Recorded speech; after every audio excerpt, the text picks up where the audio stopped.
Baik, gimana nih Pak Menteri rasanya membacakan informasi berita-berita penting bagi para pemirsa Berita Satu? Ya, so far so good. So far so good. Sudah mulai hilang deg-degannya? Ya, kayaknya kalau bisa diulangi lagi bisa lebih profesional lagi. Aduh, kalau kayak gitu saya yang jadinya khawatir nanti Bapak gantiin saya di sini. Ya, okay. Tapi Bapak tadi berita yang Bapak sampaikan itu cukup menarik ya Pak. Apalagi saya tadi simak soal SPMB ya Pak ya, penerimaan murid baru ya. Kan saat ini sedang berlangsung ya Pak ya. Boleh disampaikan mungkin Pak update terkini bagaimana proses pelaksanaannya di lapangan? Ya, pelaksanaan SPMB ini secara teknis dilakukan oleh pemerintah provinsi dan pemerintah kabupaten kota. Yang kalau kita mencoba melihat berdasarkan apa yang sudah dipantau oleh tim kami dari Kementerian Pendidikan Dasar Menengah, alhamdulillah tidak ada kendala yang berarti, semuanya berjalan dengan baik. Kalau toh ada permasalahan biasanya adalah hal-hal yang bersifat sangat teknis dan sampai sekarang ini alhamdulillah semuanya sudah dapat dilaksanakan dengan baik dan masyarakat juga sudah memberikan satu dukungan agar program ini dapat berjalan dengan sebaik-baiknya sesuai dengan tujuan utama dari SPMB ini adalah sistem layanan pendidikan yang inklusif dan berkeadilan. Betul, ada kendala itu hal biasa, tetapi bagaimana mengatasinya secepat mungkin ya Pak, agar tidak menghambat ya. Baik. Nah kemudian Bapak kita tahu bahwa pemerintah kan Bu Menkyu waktu itu memberikan pengumuman merilis 5 paket stimulus ekonomi dan ini angin segar nih Pak bagi teman-teman guru honorer kita. Kalau tidak salah 3,4 juta ya Pak ya penerimanya untuk guru honorer. Bagaimana Kemendikdasmen mengawal terkait dengan hal ini? Terkait dengan itu ada 2 kategori Mbak. Yang pertama adalah bantuan untuk guru honorer yang diluncurkan oleh Pak Presiden pada saat peringatan Hari Pendidikan Nasional itu 300.000 per bulan untuk guru honorer. Yang itu jumlah penerimanya 315.000 sekian guru.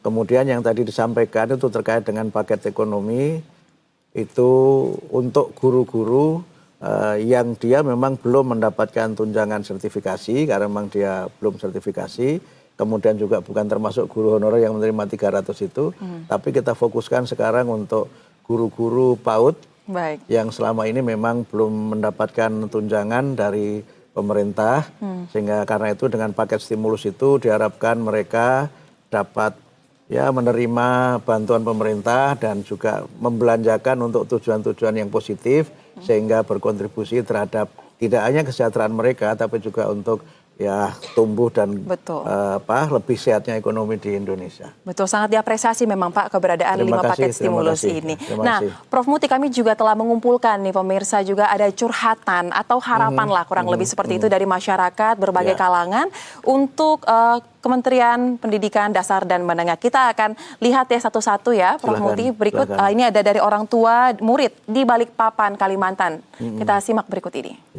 Pak Menteri, saya Ani, orang tua wali murid dari kota Balikpapan, Kalimantan Timur. Saya ada sedikit unek-unek Pak soal pendaftaran sekolah di tahun ini. Yang dimana saat ini memakai sistem domisili. Sementara rumah saya dengan jarak sekolah itu jauh Pak. Dan hal ini sangat menyulitkan saya dalam mencari sekolah untuk anak saya. Dan yang kedua Pak, katanya sekolah negeri itu gratis. Tapi kenapa Pak? Untuk menebus baju dan atribut-atribut sekolah, harganya menurut saya lumayan tinggi. Bisa mencapai angka 2 jutaan. Bagaimana ini Pak? Adakah solusi yang bisa Bapak berikan kepada saya? Terima kasih Baik, Pak. itu ada orang tua murid di Balikpapan namanya Ibu Ani Pak. Boleh diberikan tanggapannya seperti apa? Jadi yang pertama begini, Ibu Ani ini putranya atau anaknya ini di jenjang pendidikan apa? Itu dulu yang harus jelas ya. Itu harus jelas. Kalau pendidikannya SD itu kan 70% memang memprioritaskan mereka yang tinggal berdekatan dengan lokasi sekolah. 70% persentasenya untuk jalur domisili. Kemudian kalau SMP memang persentase jalur domisili agak kita kurangi. Nah kalau SMA itu jaraknya memang agak kita perluas. Tetapi terkait dengan yang disampaikan oleh Ibu Ani tadi, ada beberapa solusi yang kita tawarkan. Yang pertama, memang beberapa tempat itu belum ada layanan pendidikan di sekolah negeri. Karena itu bisa juga Yang pertama alternatif untuk belajar di sekolah swasta. Kemudian yang kedua bisa juga kita buka layanan namanya sekolah satu atap. Baik. Di mana di situ jenjang SD, SMP atau SMP SMA itu di lokasi yang sama, sehingga kalau di situ sudah ada SMP-nya, SMA-nya mungkin belum ada, Baik. maka bisa dibuka melalui SMA satu atap. Ini beberapa yang saya bisa sampaikan karena tidak tahu tadi Putri Ibu ini belajar di jenjang apa. Informasinya harus lebih jelas ya Pak ya, supaya betul. solusinya juga tepat. Betul. Baik, nah Pak Menteri masih ada satu lagi kalau dari orang tua tadi. Yang tadi soal biaya baju ya. Iya, itu juga. Ya, jadi memang begini. Setiap anak yang belajar itu kan mendapatkan dana BOS ya. Jadi bantuan operasional sekolah yang memang komponennya itu tidak termasuk seragam. Komponennya adalah untuk operasional pembelajaran, kemudian ya pengadaan buku, kemudian juga ada yang sebagian untuk menambah gaji guru honorer di situ dan berbagai operasional. Tapi memang untuk seragam itu tidak termasuk dalam dana BOS. Tapi ada bantuan lagi untuk siswa yang tidak mampu atau kurang mampu itu PIP. PIP. Yang dengan PIP itu memang sasarannya adalah keluarga-keluarga yang tidak mampu. Nah, dana PIP ini oleh orang tua bisa digunakan untuk berbagai kepentingan yang mendukung pembelajaran. Misalnya sebagian ada yang menggunakan untuk membeli seragam atau sebagian bisa untuk menunjang transportasi. Memenuhi kebutuhan ya Pak?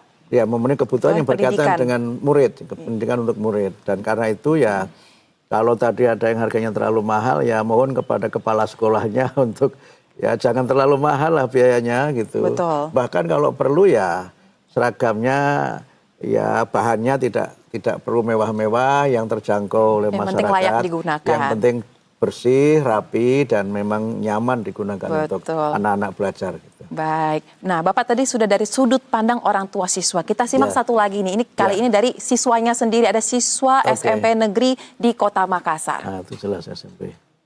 Assalamualaikum warahmatullahi wabarakatuh. Pak Menteri, saya Adam Al-Kasam dari kelas 7B dari SMP Negeri 21 Makassar. Saya sangat suka belajar bahasa Inggris, tapi di sekolah saya mengajari bahasa Inggris hanya 1 kali 1 pekan. Saya ingin mengikuti les bahasa Inggris, tapi uang orang tua saya belum cukup. Mohon solusinya. Dan satu lagi Pak Menteri, tolong tambahkan kurikulum pembelajaran e-sport. Baik, suka belajar bahasa Inggris dan minta supaya ada e-sport masuk ke sekolah. Silakan Pak Menteri. Ya, yang pertama saya sangat salut sama Ananda tadi yang dia berminat bahasa Inggris dan tadi saya kira motivasi yang tinggi itu harus kita penuhi. Betul. Nah, solusinya ada 2. Solusi pertama mungkin sekolah itu bisa menambahkan pelajaran bahasa Inggris sebagai ekstrakurikuler. Yang ekstrakurikuler itu bisa dibiayai sebagainya dari dana BOS. Oke. Atau yang kedua, belajar bahasa Inggris mandiri. Boleh dong pengalaman pribadi. Saya waktu masih SMP seperti adik tadi itu saya belajar bahasa Inggris dari radio Australia. Setiap pagi saya dengarkan sendiri English from Radio Australia, kemudian saya rekam dan ternyata itu punya pengaruh yang besar.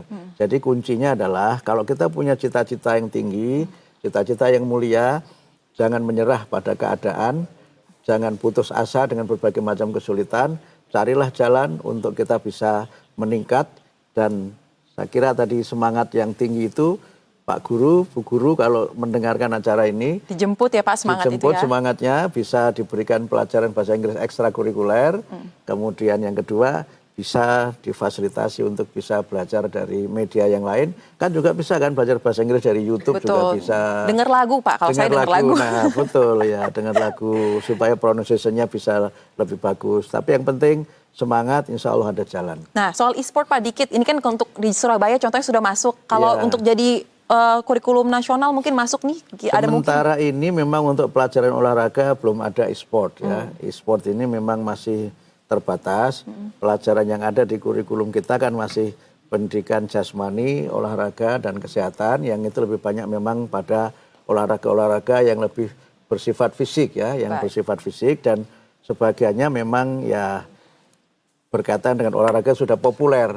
Karena itu menyangkut ketersediaan sarana prasarana juga ketersediaan pendidik dan tenaga kependidikan. Baik, jadi adik bersabar dulu ya, mungkin masih dikaji dulu, jadi mungkin kita bisa maksimalkan apa yang sudah ada, kurang lebih seperti itu ya Pak Menteri ya.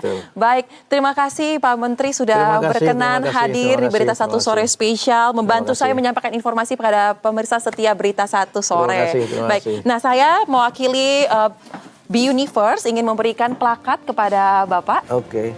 Karena sudah berkenan untuk memberikan waktunya yang sangat berharga kepada kami. Hadir khusus di Berita Satu Sore spesial hari ini. Terima kasih. Mohon diterima ya Bapak. Terima kasih. Baik, terima kasih Bapak Menteri. Kami harapkan Bapak selalu sehat dalam menjalankan amanah ke depannya. Terima kasih Mbak juga ya. Baik. Dan pemirsa jangan beranjak kemana-mana dulu karena usai jeda yang satu ini kami akan kembali dengan kejutan-kejutan spesial lain dalam Berita Satu Sore spesial.